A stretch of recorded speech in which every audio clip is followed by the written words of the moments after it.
CCTV जमीन प्रकरणामध्ये 42 कोटी रुपये भरावे लागतील आणि सरकारला ते वसूल करावे लागतील असा एकंदरीत एक कयास लावला जातो, चर्चा सुरू आहे. नेमकं काय सत्य आहे, महसूल विभागाची काय भूमिका असेल? मी आधी स्पष्ट केलं आहे की विकास खारगे अप्पर मुख्य सचिवाची समिती काम करत आहे. मी काल असं म्हटलं होतं की 42 कोटीची जी नोटीस दिली आहे ती तपासून घेतो. खरं तर मुद्रांक अधिनियमात असा आहे, जो काही व्यवहार झाला आहे 300 कोटीचा त्यावर 60% 21 कोटी रुपये ही स्टॅम्प ड्युटी भरायला पाहिजे आणि व्यवहार रद्द केला तर रिकन्व्हेन्स तेवढेच पैसे भरायला पाहिजे. मुद्रांक नियमाप्रमाणे नोटीस बरोबर आहे, त्या नोटीसनुसार वसुली करणं अभिप्रेत आहे. आता एवढंच प्रश्न आहे की आपल्याला जी जागा व्यवहारात गेलेली आहे सरकारी जागा, ती सरकारी मालमत्ता सरकारकडे व्यवहार रद्द करून कायम ठेवायची आहे, कारण ती मालमत्ता सरकारची आहे. खोट्या पद्धतीने ती मालमत्ता खरेदी विक्री झाली आहे आणि त्यामुळं आमची चौकशी समिती काम करतात आहे. महिन्याभरात रिपोर्ट येईल. आता 7 दिवस निघून गेले आहे, लवकरच रिपोर्ट येईल 21 दिवसामध्ये. पण IGRने दिलेले नोटीस हे नियमानी आहे, मुद्रांक अधिनियम आणि केंद्रीय मुद्रांक अधिनियमानुसार आहे. आणि त्यामुळं मला असं वाटतं की यामध्ये आता जी नोटीस दिली आहे त्या नोटीसप्रमाणे पुढील कारवाई आता मुद्रांक विभाग करेल आणि चौकशी समिती ही चौकशीचा रिपोर्ट देईल.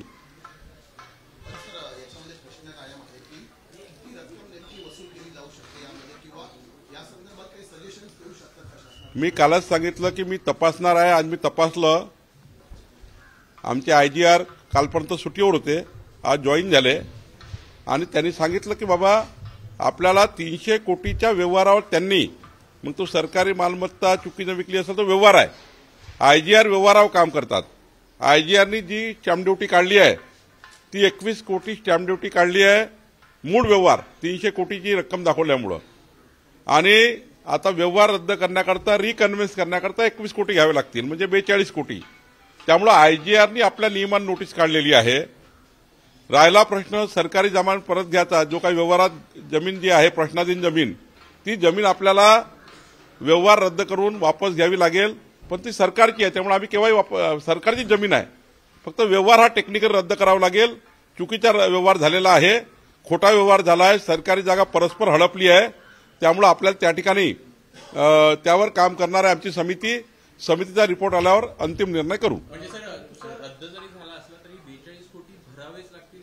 IGRच्या नियमाप्रमाणे हे भरावेच लागतात, कारण मुद्रांक अधिनियम महाराष्ट्र आणि केंद्राचा मुद्रांक कायदा यामध्ये टायटलला अर्थ नाही आहे.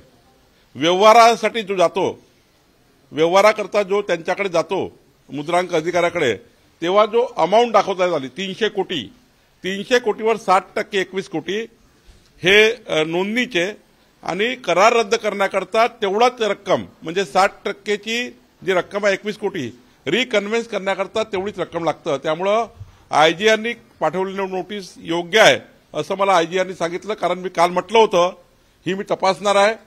जी नोटीस काढली ती मला वाटतं मुद्रांक अधिकाऱ्यांनी खालच्या लोकांनी काढलेली आहे आणि आज IGRनी मी ते चेक केलेलं आहे. त्यामुळं मी कालच्या बोलण्याप्रमाणे मी तपासणार असं म्हटलं, आज मी ते तपासलं आहे.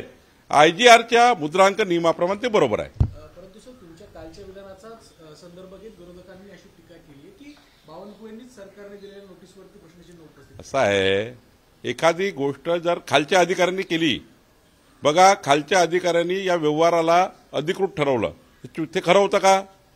आमच्या निदर्शनात आला, आम्ही ते सुमोटो कारवाई केली, गुन्हे दाखल केले. आम्ही त्या ठिकाणी पहिला स्टेप उचलली, गुन्हे दाखल केले ज्यांनी व्यवहार केले त्याच्यावर. म्हणजे मुद्रांक विभागाकडे मुद्रांक अधिकाऱ्यासमोर लिहून देणारा आणि लिहून घेणारा हा प्राथमिक दोषी आढळतो म्हणून गुन्हे दाखल केले आहे. आम्ही निलंबित केला सर्वांना, त्यांना नोकरीतून काढून टाकण्याची कारवाई आम्ही करतो आहे. शेवटी सरकारला विचारावं लागतं, एकदा पाहावं लागतं. मी तर नोटीस दिली नाही आहे, आमच्या खालच्या अधिकाऱ्यांनी दिली आहे, म्हणून म्हटलं खाली तपासणार आहे. मी आज तपासलं आणि दोन्ही नियम जे आहे, केंद्रीय नियम आणि राज्याचा नियम मुद्रांक नियम, यानुसार व्यवहाराला स्टॅम्प ड्युटी घ्यावी लागते. व्यवहार 300 कोटीचा आहे, 300 कोटीला 21 कोटी आणि रिकन्व्हेन्स वापस घेण्याकरता 21 कोटी, अशी 42 कोटीची नोटीस आमच्या मुद्रांक अधिकाऱ्यांनी दिलेली नोटीस योग्य आहे.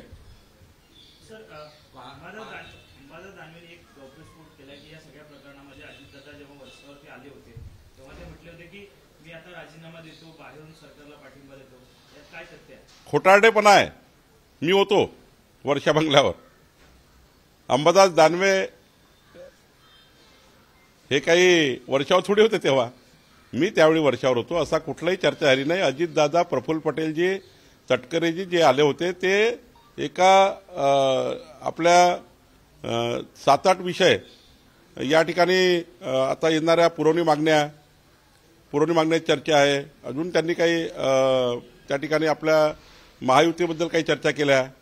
म्हणजे आता प्रफुल्ल पटेल आणि तटकरे जे आले तर कुठल्या कुठल्या जागेवर महायुती काम करू शकतो आपण, कुठल्या जागेवर लढू शकतो. जसं आम्ही नागपुरात म्हटलं आहे की महायुतीला, राष्ट्रवादीला कुठली जागा देता येईल, एकनाथ शिंदेजीला कुठली जागा देता येईल.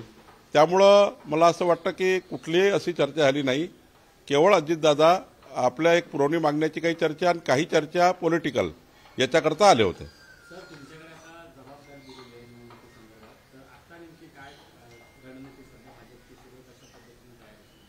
महायुतीची पत्रकार परिषद 18 तारखेला आहे.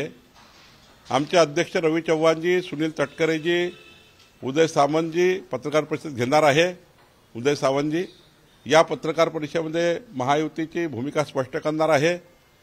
मी, रवी चव्हाणजी, माननीय मुख्यमंत्रीजी आणि महाराष्ट्राचे आमचे सर्व प्रभारी यांनी बैठक घेऊन या ठिकाणी जे उमेदवार आहे, उमेदवाराच्या अंतिम यादीकडे आम्ही चाललेलो आहोत. उद्यापर्यंत आमचे अध्यक्ष रवींद्र चव्हाणजी हे यादीला अंतिम स्वरूप देतील आणि 17 तारखेला शेवटी फॉर्म भरायचे आहेत.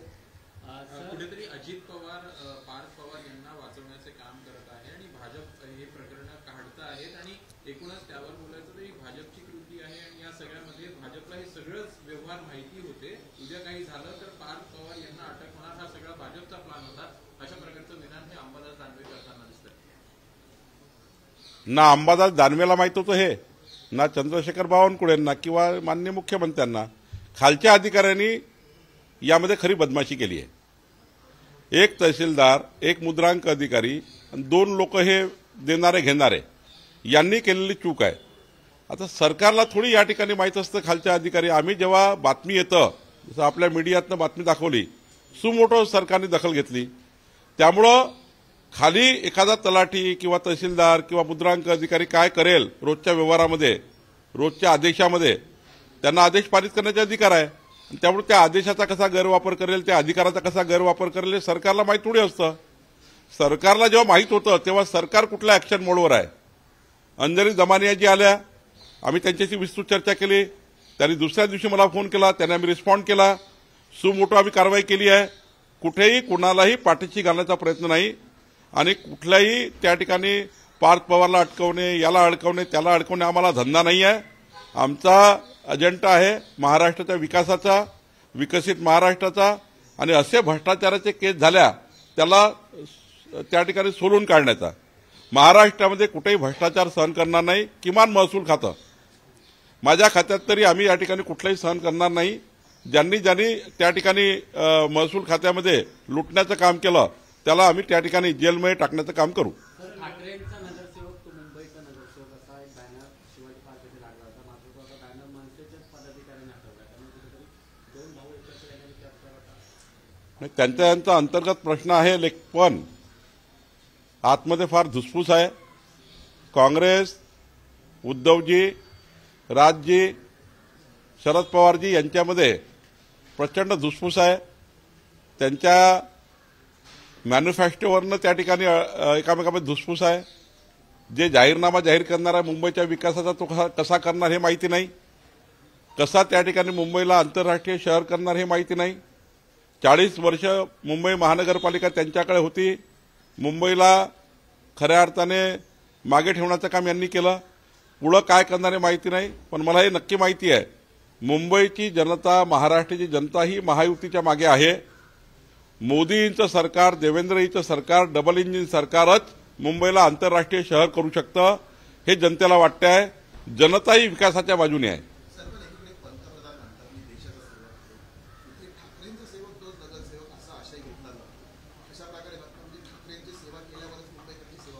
संविधानामध्ये निवडून आलेल्या प्रतिनिधीला पब्लिक सर्वंट म्हटलं आहे, जनसेवक. आणि माननीय पंतप्रधान मोदीजींनी स्वतःला प्रधानसेवक म्हटलेला आहे। ही लोकशाहीची खरी व्याख्या आहे। लोकशाहीच्या व्याख्येला डावलून ठाकरे जर असे म्हणत असतील हे ठाकरेचे सेवक आहे, मातोश्री त्या ठिकाणी ठाकरेची सेवा करणार आहे, तर मग ते जनतेला न्याय देऊ शकणार नाही। ते ठाकरेच्या सेवेत दिवसभर राहतील।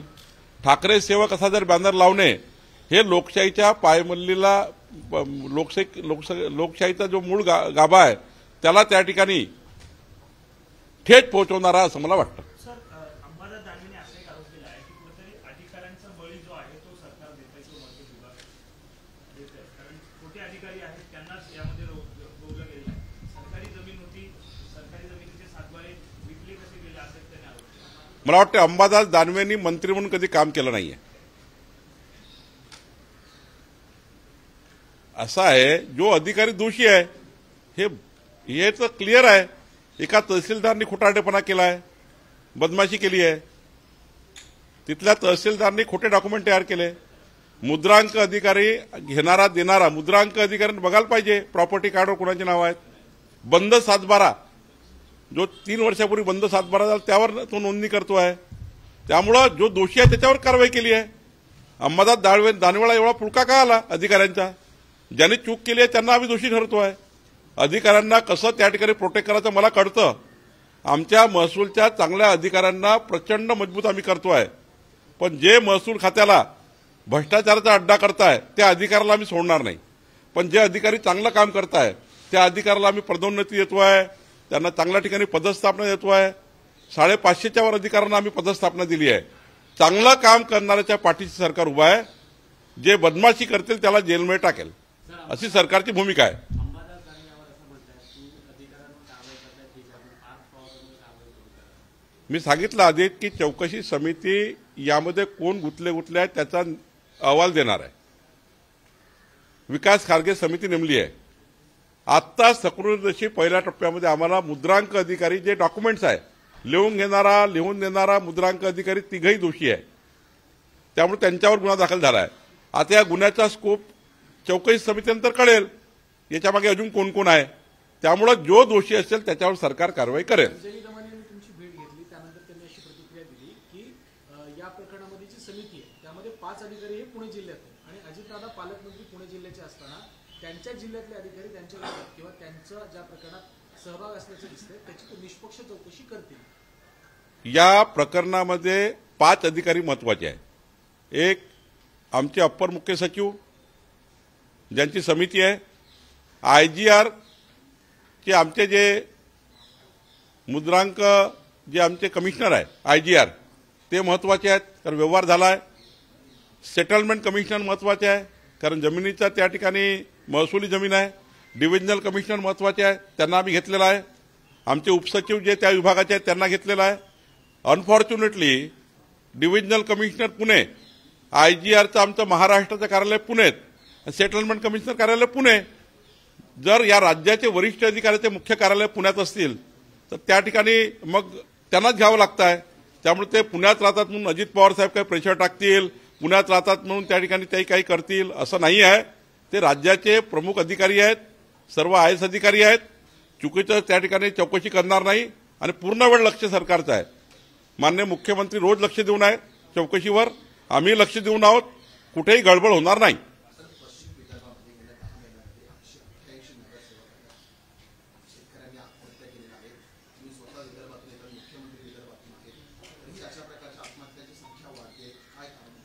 नाही, आत्महत्या करू नये शेतकऱ्यांनी याबद्दल सरकारची भूमिका ही खूप पुढे जाते आहे।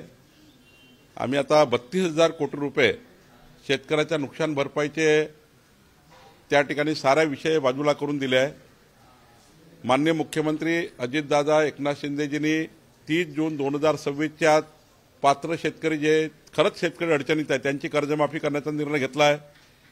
पुढच्या काळात शेतकरी कर्जबाजारी होणार नाही याकरता काय त्या ठिकाणी शेतकऱ्याला कायमस्वरूपी त्या ठिकाणी उपाययोजना दिल्या पाहिजे याकरता आम्ही काम करतो आहे। आपल्या माध्यमातून शेतकरी बांधवांना माझी विनंती आहे की कोणी आत्महत्या करू नये। सरकार पूर्ण पाठीशी आहे, सरकार काम करत आहे। सरकार शेतकऱ्याला मजबूत करण्याकरता काम करत आहे। शेतकऱ्याच्या शेताला भाव मिळाला पाहिजे याकरता सरकारची भूमिका आमची पूर्ण त्या ठिकाणी आहे।